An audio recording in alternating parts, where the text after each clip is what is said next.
Dante Wright, a 20-year-old black man, was killed last week in Minnesota by Brooklyn Center police officer Kimberly Potter. Wright's death hits close to home for UT junior Sola Cantai. My little brother just turned 16. He's getting his driver's license at the end of the month. And I just naturally live in a state of constant panic. I mean, he's a great, great kid, but how many of these victims are also great, great kids? Cantai says she takes precautionary steps to avoid the police at all costs.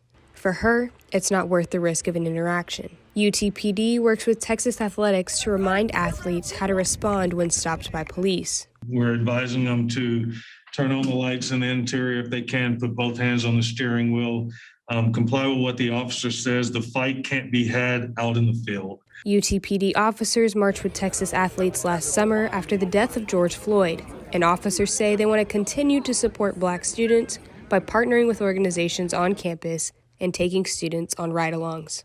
Students struggling to manage racial trauma can schedule an appointment at MyCMHC. Or head here to the 5th floor of the Student Services Building for an open identity-based discussion group. No appointment necessary. Stephanie Dodoo suggests that professors should assume Black students are struggling and offer help rather than asking how students are doing. Even hearing these accounts are just creating just a lot of disruption for Black students. Just the closeness also in age makes it seem like it could be any of our Black students. Cantai wants to feel support in the classroom.